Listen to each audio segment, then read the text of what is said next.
Kalau orang Jawa bilang ya nalarnya yang panjang, nalari sing dawa, jangan cupet nalari. Jangan bernalar pendek, hanya melampiaskan kemarahan sesaat, tapi menanggung kesulitan seumur hidup.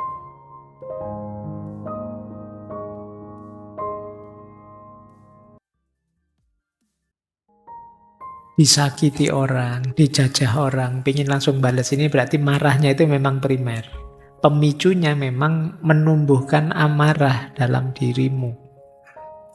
Tapi ada kalanya marah itu emosi sekunder.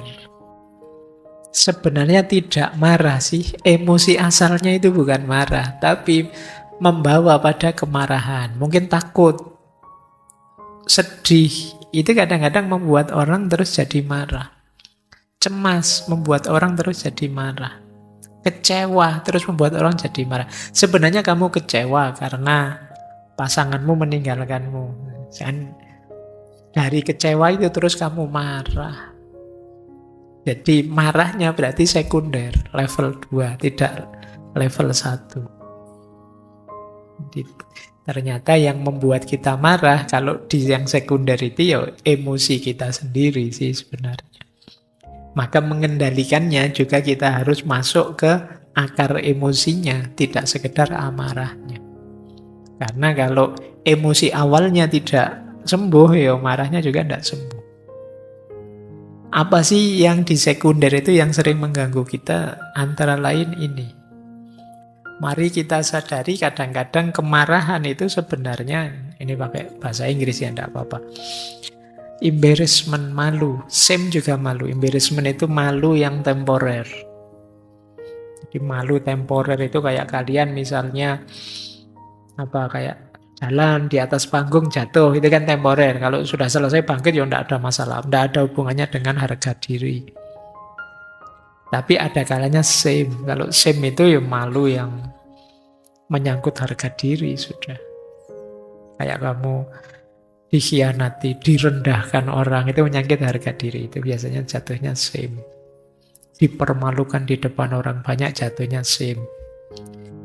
Tapi kalau sekedar kepleset, gelas jatuh, minuman tumpah, itu kan ya masih embarrassment saja. Malu temporer yang level rendah. Tapi ada malu yang level tinggi. Dua-duanya bisa membuat kita marah. Karena ada sesuatu yang tidak beres, baik embarrass maupun shame. Ada kalanya kecewa. Karena kecewa maka saya marah. Aku kecewa padamu dan buah kekecewaan itu kemarahan. Cemburu juga bisa melahirkan marah. Casingnya kemarahan, tapi di dalamnya kecemburuan. Jadi kalau tiba-tiba ada teman, kamu kok marah-marah terus padaku sih, apa sih salahku? Coba kamu introspeksi, jangan-jangan itu bukan marah, tapi dia cemburu padamu. Jadi ada hal yang dia cemburui.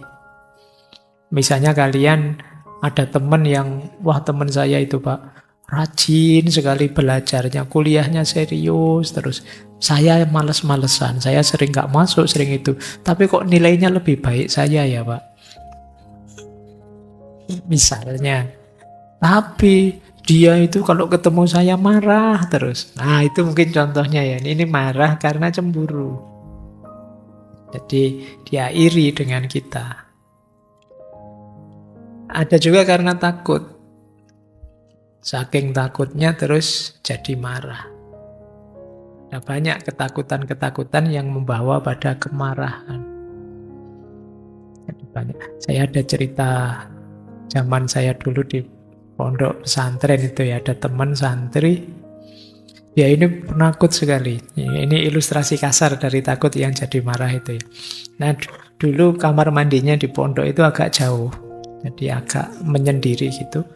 Satu ketika dia tengah malam ke kamar mandi. Gelapnya luar biasa itu. Nah begitu dia di kamar mandi, mungkin ada angin, ada apa. Pintunya goyang. Ada suara keratak-keratak gitu. Wah, dia langsung pintunya ditendang sambil teriak, aku tidak takut. Jadi dia marah ke pintunya, dia marah karena jadi pintunya ditendang sambil teriak keras-keras itu. Oh, rawat dia aku, ayo. Justru menunjukkan dia sedang ketakutan. Meskipun kalimatnya aku tidak takut. Itu kan kemarahan yang diawali dari ketakutan. Kadang-kadang kita begitu kita ketakutan, kita justru nekat. Amarahnya muncul. Ini yang disebut emosi sekunder. Ada kalanya marah itu karena helpless, tidak berdaya. Jangan dikira orang yang misalnya kita zolimi terus, dia tambah lama tambah lemah. Kadang-kadang sampai titik tertentu dia tidak bisa menanggung ketidakberdayaan itu, akan muncul amarah. Jadi kalau kesabaran sudah habis, sudah selesai, akan muncul amarah. Itu namanya helpless. Ketidakberdayaan. Ya kayak kalian kalau sudah kepepet itu biasanya ya apa sih yang tidak bisa. Sejak semester 8 disuruh garap skripsi, kamu pontang-panting. Sulit ternyata Pak bikin skripsi itu. Enggak selesai. Begitu semester 14 bisa dengan sendirinya. Jadi itu dahsyatnya daya kepepet. Ya kan ada teorinya itu. The power of kepepet itu luar biasa.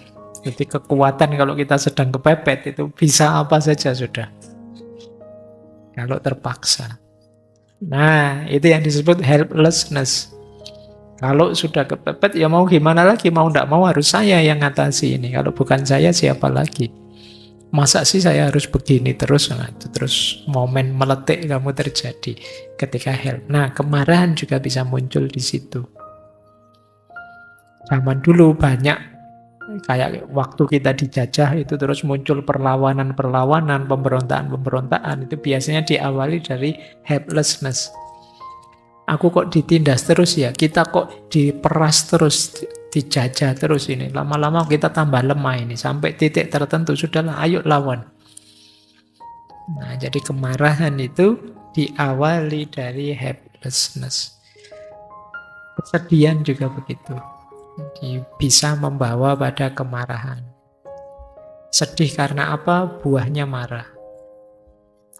Termasuk yang terakhir itu ya, feeling left out, merasa ditinggalkan. Ini juga membuat orang marah. Jadi ada kalanya amarah itu sebenarnya sekunder saja. Primernya adalah hal yang lain, emosi yang lain. Berarti apa? Mengendalikannya tidak langsung ke amarahnya, tapi akar kemarahan sendiri itu apa? Apakah rasa malu, apakah kecewa, apakah ketakutan, apakah kesedihan, dan lain sebagainya. Baik, sekarang kita tahu ya apa itu kemarahan, baik secara primer maupun sekunder. Saya lanjutkan. Nah, dalam perspektif psikologi ada beberapa teori kognitif yang berhubungan dengan akal tentang munculnya marah. Jadi ada beberapa teori tentang kapan sih kemarahan itu muncul. Yang pertama ada teori atribusi. Teori atribusi itu isinya begini. Jadi kemarahan itu biasanya muncul karena atribusi kita. Atribusi itu ketika kita menempelkan atribut. Ini yang sering saya pakai istilah pemaknaan kita terhadap sesuatu. Karena kita memaknainya sesuatu yang membuat marah, maka jadilah kita marah. Ya tadi lo misalnya ditinggalkan temanmu, sahabatmu, left out. Itu karena kamu maknai, wah saya ditinggalkan ini, berarti saya sendirian sekarang tidak punya teman. Akhirnya kamu marah pada temanmu, kok teganya ninggal aku. Karena kamu maknai, kamu beri atribusi, perginya temanmu itu adalah dia mengkhianatimu, meninggalkanmu, dan kamu sekarang sendirian. Tapi kalau kamu maknai sebaliknya secara berbeda, bisa saja kamu justru bahagia, tidak marah.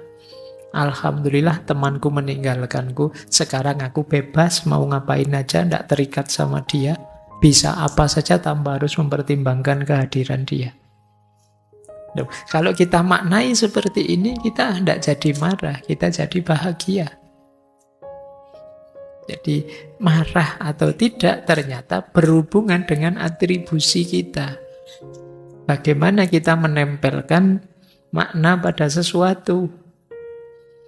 Berarti nanti di antara obatnya marah itu, ayo ganti atribut, ganti label. Misalnya, sepak bola kok kalah misalnya. Alhamdulillah kalah, berarti kita ngirit biaya nanti untuk yang selanjutnya kan sudah selesai. Lalu dari aspek ini kita bersyukur, tapi karena kita maknai dari aspek kalah dan skornya saja, terus kita sedih. Ini yang disebut atribusi. Jadi teman kita ganggu kita misalnya, kita maknai, wah temanku kok usil banget sih. Terus kita marah. Tapi kalau kita maknai, temanku ini ternyata diam-diam ya perhatian dan sayang padaku. Buktinya dia usil terus, pengen tak perhatikan terus. Nah, itu maknanya jadi beda. Jadi marah atau tidak ternyata berhubungan dengan atribusi kita. Ini teori pertama. Berarti ya, agar tidak mudah marah, mari menggunakan perspektif yang positif terhadap apa saja.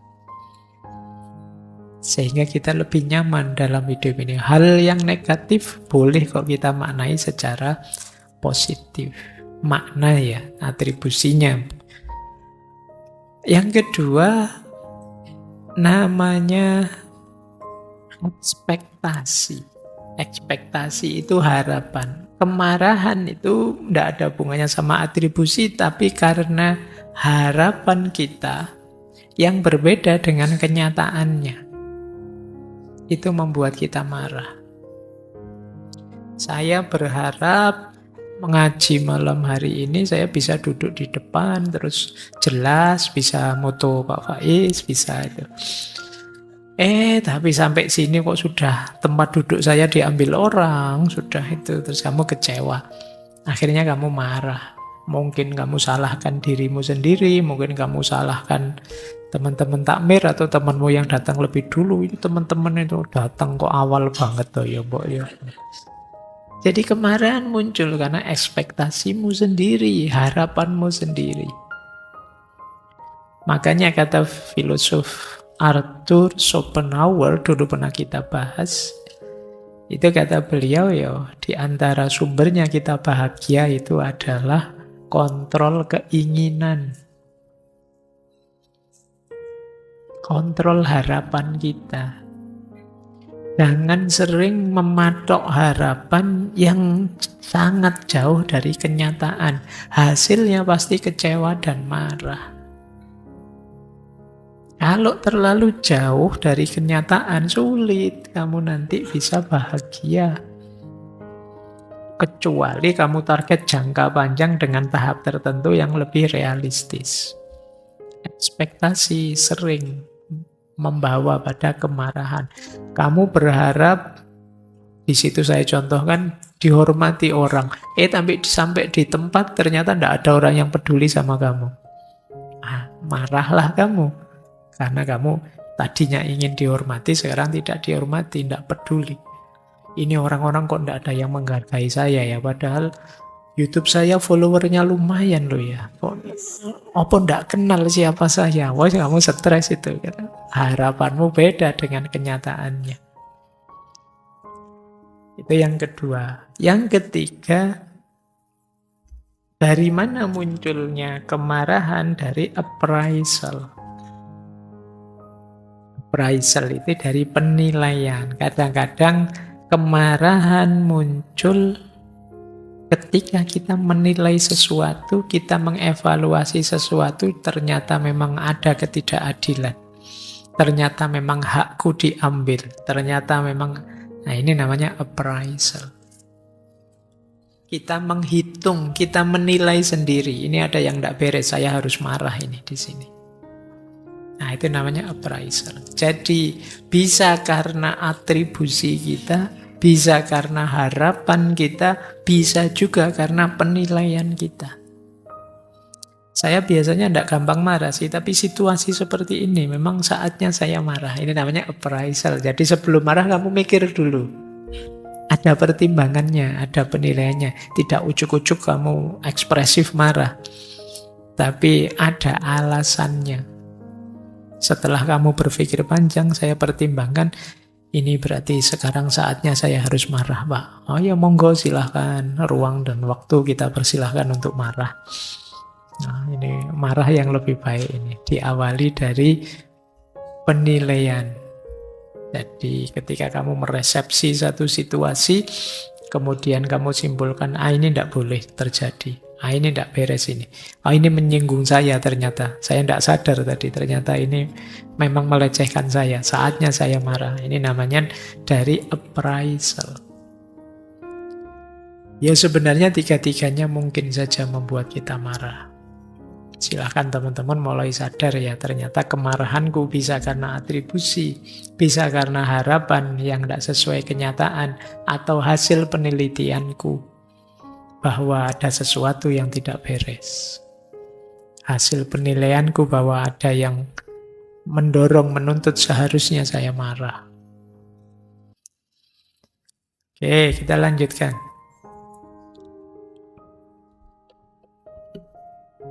Nah, dalam diri kita itu sebenarnya ada juga mekanisme pertahanan diri menghadapi kemarahan. Kan banyak itu orang menganggap marah itu jelek loh, marah itu negatif loh. Kita itu kan tidak mau disebut jelek, disebut negatif, atau jadi orang jelek, jadi orang negatif.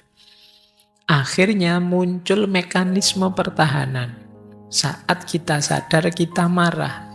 Ini teori ini banyak diuraikan di psikoanalisis, kalau di psikologi. Nah, ada kalanya untuk tidak menegaskan bahwa kita ada dalam ranah kemarahan yang negatif, kita melakukan proyeksi. Proyeksi itu kita tidak ngaku bahwa kita sedang marah, tapi kita menunjuk orang lain bahwa ya kamu itu yang tidak beres, kamu itu yang marah. Ini namanya proyeksi. Kayak kalian waktu sedang gegeran sama orang lain, sebenarnya sih sudah sama-sama marah. Tapi kalimatnya, sebenarnya saya tidak marah ini, saya itu sabar, kamu saja yang keterlaluan. Jadi orang lain yang kamu tunjuk bahwa dialah yang marah, untuk tidak menunjuk dirimu bahwa kamu marah. Ini namanya defense mechanism. Jadi kamu sendiri menolak dirimu bahwa kamu sedang marah. Karena kemarahan itu diasosiasikan sebagai sesuatu yang negatif. Maka kamu melakukan proyeksi. Kadang-kadang setelah gegeran terus ada kamu cerita sama temanmu, sebenarnya waktu gegeran tadi saya itu tidak marah, dia saja yang marah. Saya itu kan cuma nanggapi dia saja. Ya nanggapi dia sambil marah sama saja. Jadi ini namanya proyeksi. Kita tidak menunjuk diri kita, tapi menunjuk orang lain. Kita proyeksikan kemarahan itu pada orang lain. Kayak kalian bilang, bukan saya loh Pak yang ngantuk, teman saya loh, padahal kamu bolak-balik yo angop, yo itu sama saja. Podo ngantuk sedang duet berdua sama-sama ngantuk. Ini namanya proyeksi. Jadi kamu tidak mau yang dituduh, kamu lemparkan ke orang lain. Ada gaya kedua, namanya displacement. Displacement itu, kalau tadi kan mending, orang yang tidak tahu menau di dekatmu kamu proyek. Kalau displacement ini kadang orangnya jauh, ganti posisi, ganti ruang, ganti waktu. Kayak kalian di kampus dimarahi dosenmu seperti tadi loh. Begitu pulang kamu marah-marah sama teman kosmu, bapak kosmu, ibu kosmu. Itu namanya displacement. Kayak dosen yang di rumah misalnya rame sama istrinya, di kampus mahasiswa sak kelas dimarahi semua. Itu namanya displacement. Ada kalanya begitu. Kamu tidak berani marah sama orang tua, akhirnya adikmu yang jadi sasaran. Adikmu kamu cubitin, adikmu kamu banting, adikmu. Itu namanya displacement. Jadi kemarahan yang kamu lampiaskan ke sesuatu atau ke orang lain. Yo, kalau kamu bisa memang mungkin perlu displacement, misalnya kamu lampiaskan ke guling, ke bantal, itu tidak apa-apa ya. Tapi lebih sehat, tapi jangan ke orang. Tapi kita itu sukanya ya melemparnya ke orang. Melampiaskan kemarahan itu pada orang lain. Itu juga defense mechanism. Jadi biar kemarahan itu keluar dari diri kita lampiaskan ke orang lain. Ada lagi yang ketiga, yaitu rationalization. Rasionalisasi. Nah, ini akal turut membantu. Apa yang dilakukan? Membenarkan kemarahan kita. Oh, kamu berhak untuk marah itu. Itu memang saatnya kamu marah, sudah lama kamu sabar. Ini namanya rationalization. Akal hadir untuk merasionalkan termasuk aktivitas kemarahanmu yang tidak rasional. Oh, dia memang keterlaluan, tidak apa-apa, sudah lanjut saja, sikat saja, misalnya itu. Akalmu bisa nanti mendukung dengan pembenarannya. Makanya istilahnya rationalization. Rationalization itu pembenaran. Jadi dalam diri kita ternyata ada mekanisme pertahanan, defense mechanism ketika muncul rasa amarah. Ketika muncul marah, ya kadang-kadang kita lampiaskan, kita proyeksikan ke orang lain, kita lampiaskan ke hal yang berbeda, atau kita rasionalkan. Untuk biar diri kita tidak ditelan oleh kemarahan. Ini yang disebut perspektif psikologi dalam aspek defense mechanism. Teori defense mechanism ini kan terkenal sekali, antara lain dari Sigmund Freud. Dulu pernah kita bahas beliau ya, yang terkenal dengan psikoanalisisnya. Tulisannya Freud, bacanya Freud. Awas keliru cara bacanya, tapi ya enggak apa-apa lah, cuma salah mengejekkan enggak apa-apa. Kalau kalian terbiasa Freud ya enggak apa-apa. Sama seperti René Descartes itu ya, enggak apa-apa. Yang ditunjukkan orang itu juga enggak apa. Baik, kita lanjutkan. Jadi secara fisiologi sudah, psikologi sudah. Kita mulai sekarang manajemen kemarahannya. Ini secara umum ya, ini di banyak sumber saya kumpulkan. Tentang manajemen kemarahan, menata biar kita tidak tenggelam dalam kemarahan. Yang pertama, mari kita kenali pemicunya dan tanda-tandanya. Ayo kita pahami diri kita ya.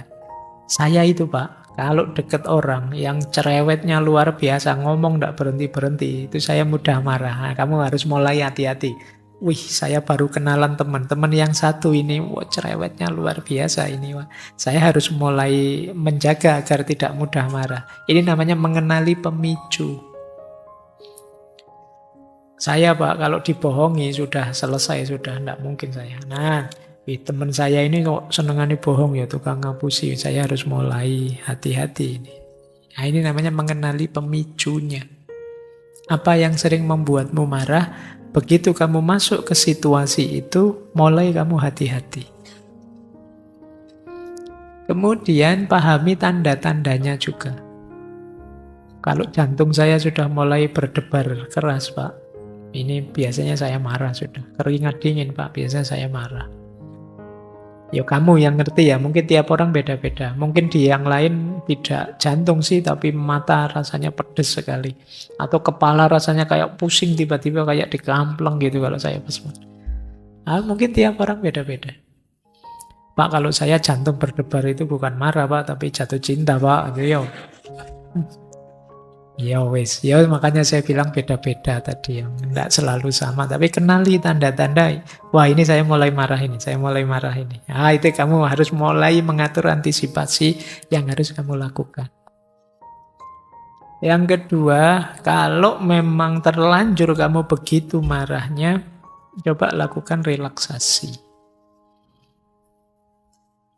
Terserah kamu bisanya apa, mau tidurkah, ambil nafas kah, mau apakah, monggo. Yang penting buat dirimu rileks. Yang terjangkau ya, jangan nyari yang tidak terjangkau, tambah stres nanti. Pak, saya itu baru rileks kalau punya uang banyak.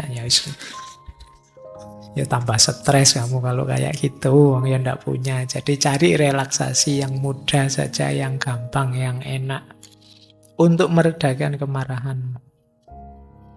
Kalau tidak masih sulit, keluar saja, cari suasana berbeda, cari situasi yang berbeda. Wah, kalau saya di ruangan ini terus pecah kepala saya, Pak Ismet tuh. Jalan-jalan keluar. Healing kalau kata anak hari ini. Jangan di situ terus. Untuk apa? Meredakan kemarahan. Bila perlu, hobimu dihidupkan lagi. Hobi positif ya, jangan yang jenis-jenis ngeslot dan lain sebagainya. Yo. Ya usah yang kamu mampu, yang baik-baik, yang positif. Senenganmu apa dijalankan. Ya. Menjauh dari situasi yang memancingmu dalam kemarahan, cari distraksi yang menyenangkan. Kadang-kadang kan orang itu menghindari distraksi. Justru kalau dalam situasi ini cari distraksi yang bisa memalingkan perhatianmu dari urusan itu. Entah apa. Mungkin sekedar nonton drama Korea atau apalah suka-sukamu, konser musik atau apa. Konser musik yang gratisan lah kalau levelmu ya. Kalau yang bayar mahal. Jadi cari distraksi. Jadi distraksi itu pengalih perhatian. Biar kamu tidak mikir itu terus. Kadang-kadang distraksi itu ada yang bilang, yo ada kalanya justru nyari masalah yang lain. Jadi kebalikannya pegadaian ini mengatasi masalah dengan masalah. Itu namanya distraksi, nyari pengalih perhatian. Kalau pegadaian kan tanpa masalah. Oke, cari distraksi yang baik. Terus, kalau ini hubungannya dengan pemaknaan atau atribusi tadi ya. Ubah sudut pandang. Kayak tadi loh. Wah, ini saya dikecewakan ini. Ganti sudut pandang. Ternyata saya dibebaskan sekarang. Karena dia jahat padaku, saya tidak punya tanggung jawab apa-apa pada dia. Jadi saya suka-suka saya saja. Karena kalau dia baik padaku, kan saya berkewajiban untuk baik padanya. Karena dia tidak baik padaku, saya bebas sekarang. Endeng saya malahan. Ini namanya pemaknaan. Jadi sudut pandangnya kita ganti. Itu lebih membahagiakan. Meredakan kemarahan kita. Terus cari teman, mungkin tempat curhat atau tempat cerita yang menggembirakan, menenangkan. Yang enak diajak ngobrol atau diajak healing, diajak santai. Jangan nyari teman yang malah problematik. Ya, nanti diajak cerita-cerita kamu ingin lebih tenang, dia malah manas-manasi. Wah, kalau aku tak sikat itu sudah. Wah, kalau itu ya tambah masalah. Wong kamu pengen reda, ndak marah ya, temennya malah manas-manasi. Ya, jadi cari teman, mungkin tempatmu curhat. Pokoknya yang enak. Jangan yang malah masalah. Yang bisa mendengarkan, ndak harus yang bisa ceramah. Ya, karena biasanya kalau ada teman curhat itu kamu kesusu pingin ceramah terus. Pingin menasehati itu. Jadi kemampuan mendengarkan lebih penting ketika berhadapan dengan orang curhat. Kadang-kadang temanmu curhat baru ngomong 2 kalimat, kamu ngomongnya 1 bab. Temanmu tidak jadi curhat akhirnya, mendengarkan ceramahmu. Nah, kamu cari teman yang enak diajak ngomong, yang bisa mendengarkan keluhanmu, bisa mendengarkan apa yang kau rasakan. Mungkin tidak ketemu solusi, tapi kadang-kadang kalau kamu sudah bisa cerita, itu plong sudah, lega. Nah, cari teman seperti ini. Ini di antara solusi untuk meredakan kemarahan. Kemudian belajar memaafkan. Memaafkan berat, apalagi melupakan. Melupakan jauh lebih berat. Tapi harus latihan kita. Alasannya apa? Dengarkan kembali sesi ngaji filsafat. Dulu kita pernah bahas 2 jam tentang pemaafan.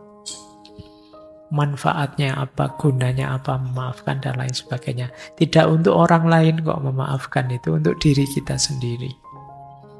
Untuk kepentingan aku sendiri, tidak untuk kepentingan orang yang mengecewakanku atau menjahatiku. Kita lengkapi ya cara mengatasi kemarahan ini dari perspektifnya Imam Ghazali.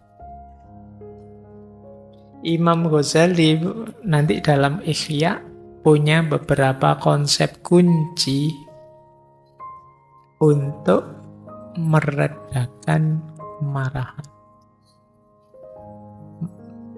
Yang pertama kata beliau, ayo kita kenali penyebabnya. Apa sih yang membuatku marah? Masuk akal enggak sih aku marah ini? Ada gunanya enggak sih aku marahnya? Ini mengenali penyebabnya. Jadi jangan dikira terus marah ya marah saja Pak. Enggak, ya yang reflektif lah, yang kita tahu akarnya apa marah ini. Ada alasannya enggak aku marah? Yang kedua, menunda reaksi. Nanti dulu. Siapa tahu aku masih salah paham ini. Siapa tahu situasinya tidak seperti yang saya lihat. Nanti ini namanya menunda reaksi. Sering saya jelaskan bedanya reaksi dengan respon. Kalau reaksi itu otomatis. Biasanya insting saja. Tidak pakai dipikir dulu. Tapi kalau responsif, itu sifatnya dipikir dulu, direnungi dulu. Maka kalau yang reaktif ditunda dulu. Difikirkan dulu. Jangan reaktif. Reaktif itu tiba-tiba. Reaktif itu kayak kalau kalian punya kucing terus disenggol sedikit terus ngamuk. Wow, itu reaktif namanya. Dia tidak pakai mikir itu kan reaktif. Tapi kalau responsif itu dipikir dulu. Ini kok dia ganggu saya kayak gini. Ini dasarnya apa kira-kira?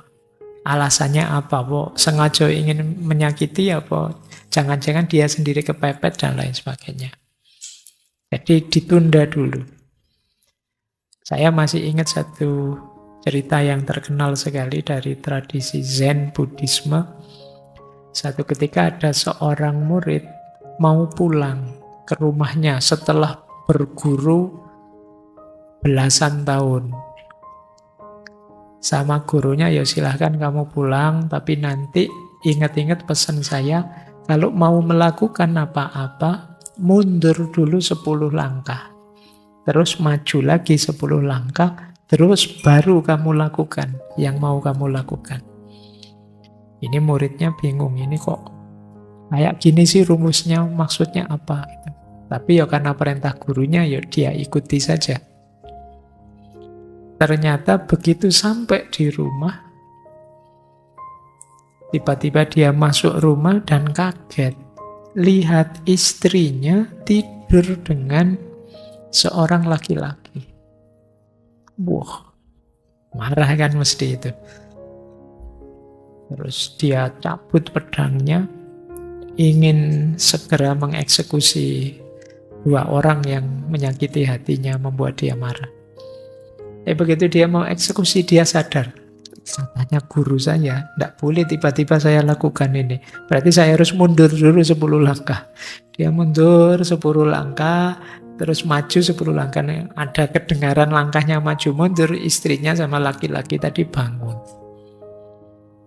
Begitu terbangun, terus istrinya seneng, suaminya pulang, suaminya marah, kamu ternyata selingkuh. Kata istrinya, coba kamu lihat laki-laki ini siapa. Ternyata karena dia berguru belasan tahun, laki-laki tadi anaknya sendiri sudah besar.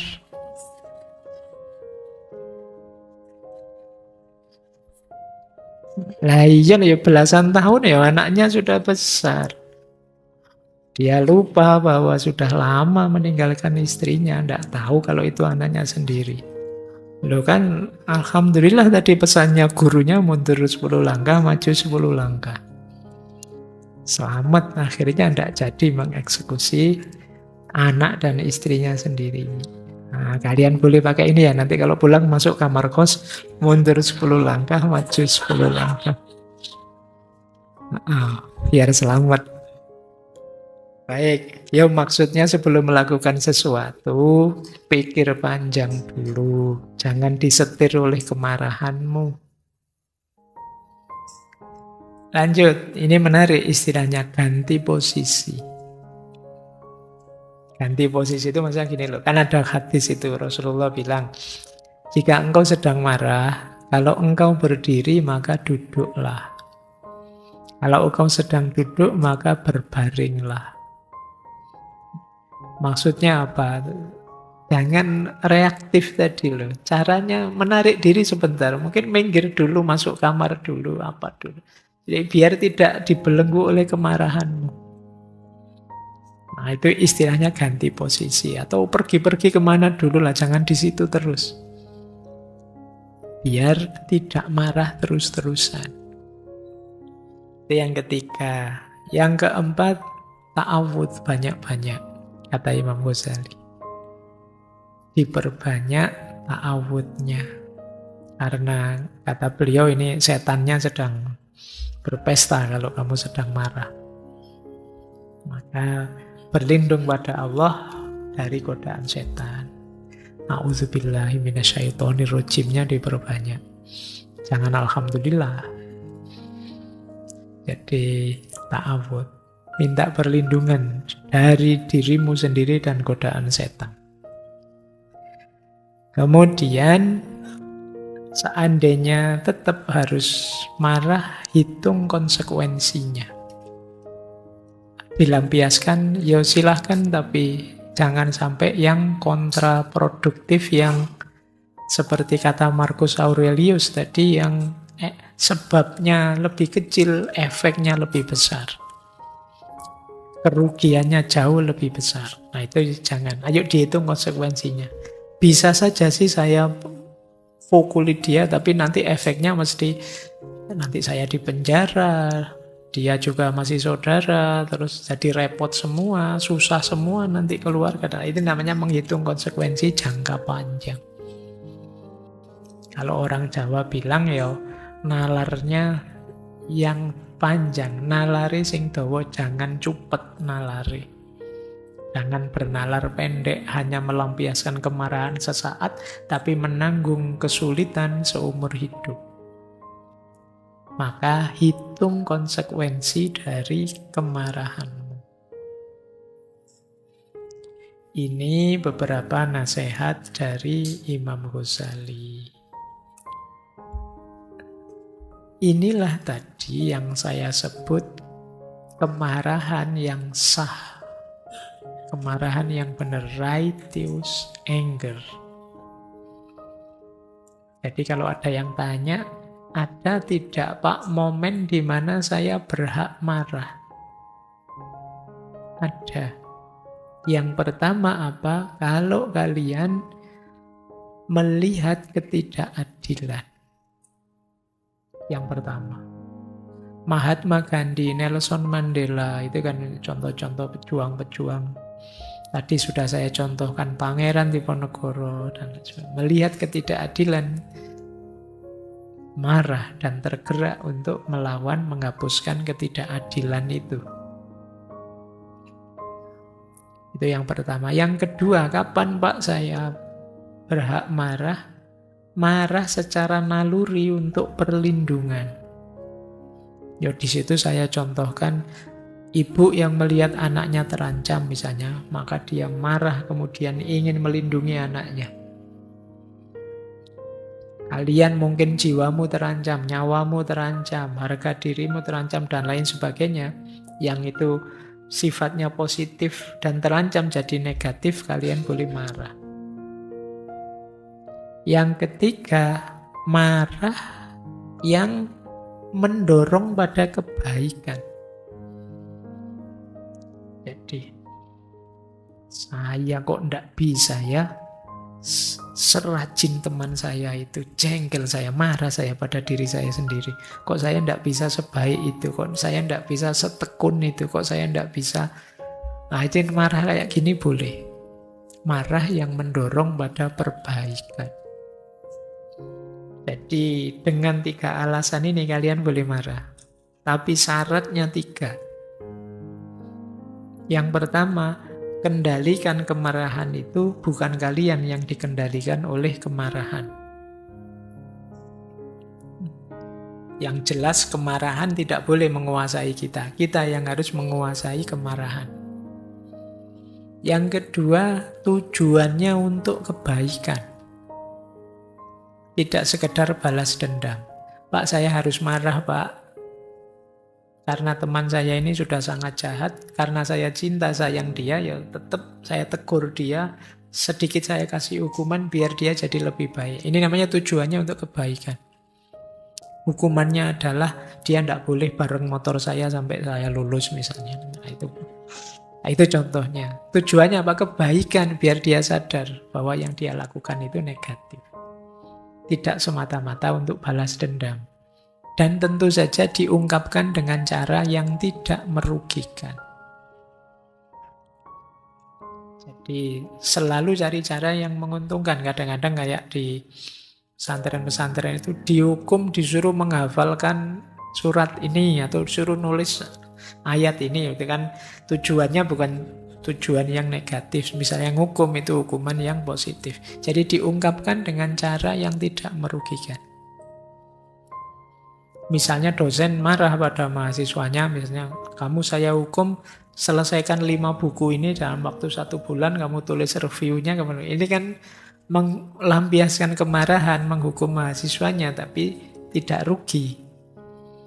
Mahasiswanya juga untung, karena dia dapat wawasan banyak dari 5 buku itu.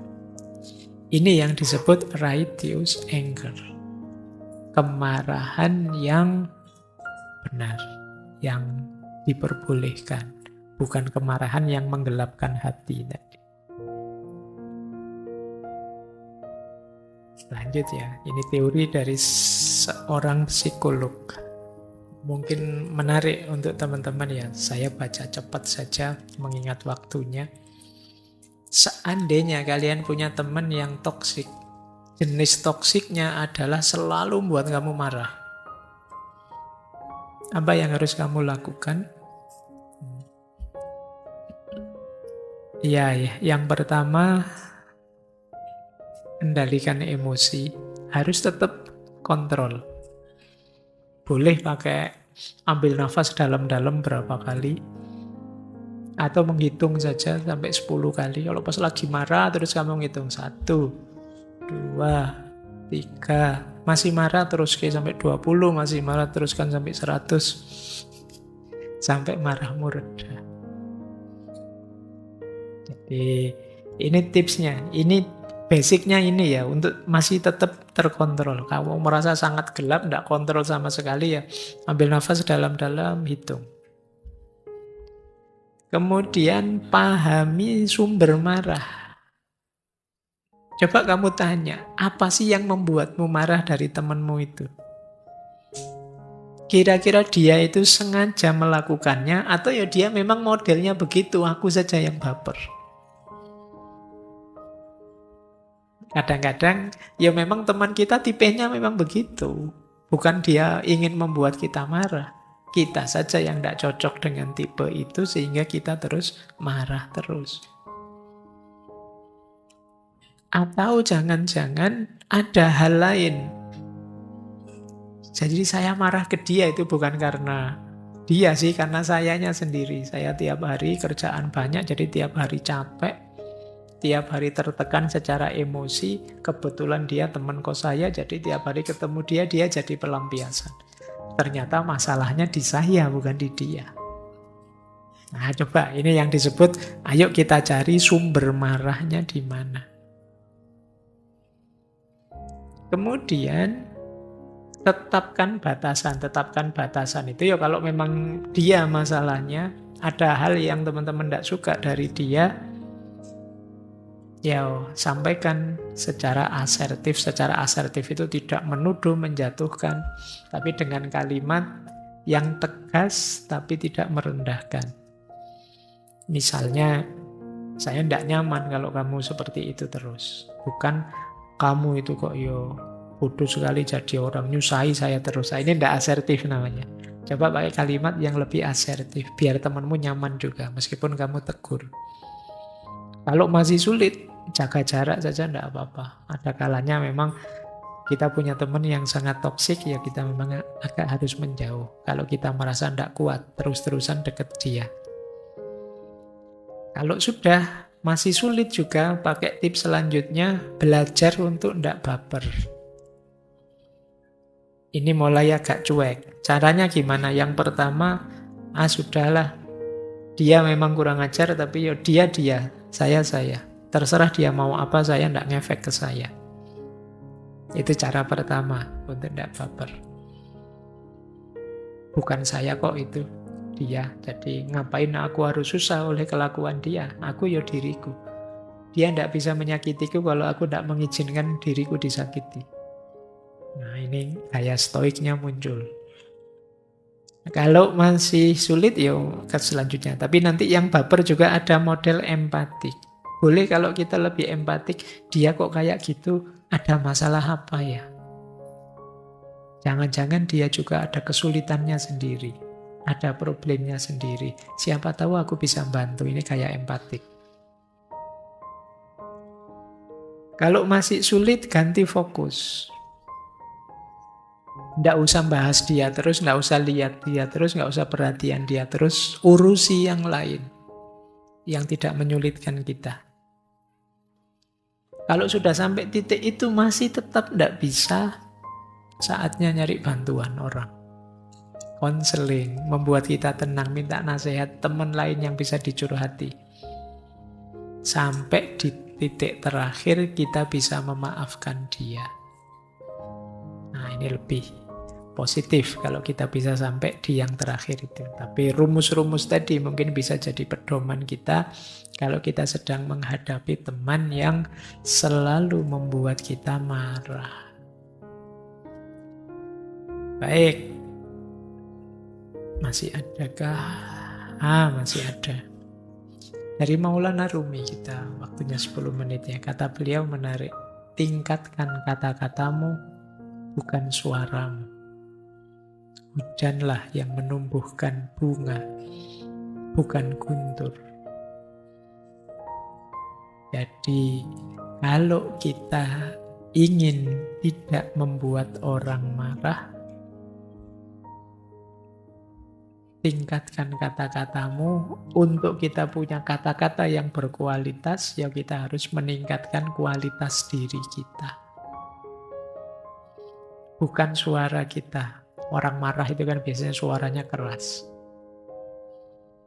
Justru yang bisa berefek ke temanmu, ke saudaramu itu bukan kerasnya suaramu, tapi kualitas kata-katamu.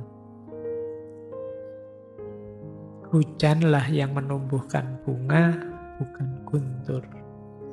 Ini kata Maulana Jalaluddin. Jadi, kalau memang kamu ingin menegur karena kemarahanmu, mengekspresikan luka dirimu pada orang lain, ya jangan dengan marah meninggikan suara. Tidak akan terlalu ngefek, paling hanya mengagetkan saja. Cari kalimat-kalimat yang bisa menyentuh dia, kata-kata yang berkualitas yang bisa menyadarkan dia. Itulah hujan yang nanti bisa menumbuhkan bunga. Ini petunjuk dari beliau, Maulana Jalaluddin Rumi. Terakhir, ya, dari Rasulullah. La taghdab walakal jannah. Simple ya. Jangan marah, maka engkau akan mendapatkan surga dalam hidupmu. Ya termasuk surga di akhirat nanti. Ini saya maknai surga secara luas karena saya teringat ada cerita dari Zen Buddhisme. Ada hubungannya dengan surga dan kemarahan. Jadi ada seorang pendeta Zen Buddhisme namanya Hakuin. Dia ini satu ketika didatangi oleh seorang samurai. Samurai ini tanya pada pendeta ini, "Wahai pendeta, coba jelaskan ke saya, apa itu surga, apa itu neraka?" Hakuin ini diam saja, terus tiba-tiba dia begini, "Alah, kamu prajurit rendahan aja pangkatmu apa, kok tanya-tanya saya pertanyaan tinggi kayak gitu, mbok sudah nggak usah tanya aneh-aneh, levelmu itu apa?" Wah, marah sekali samurai ini. Wah, dia sudah nyabut katananya, ingin menggal pendeta itu. Begitu dia marah ingin menggal pendeta tadi, Hakuin bilang, "Nah, itulah neraka." Nah, begitu ditunjuk itulah neraka, sadarlah samurai, "Oh iya ya, berarti memang neraka itu kalau situasi saya sedang marah, tidak terkendali, pikiran buntu, hati gelap, tindakan tidak terkontrol." Wah, terima kasih Hakuin, saya sadar sekarang, tercerahkan saya, berarti kondisi neraka itu seperti itu. Terus dia bilang, "Nah, sekarang itulah surga. Jadi kamu sekarang sadar, tercerahkan, pikiranmu jernih, hatimu terbuka. Makanya, la taghdab walakal jannah. Jangan marah, maka engkau akan mendapatkan surga."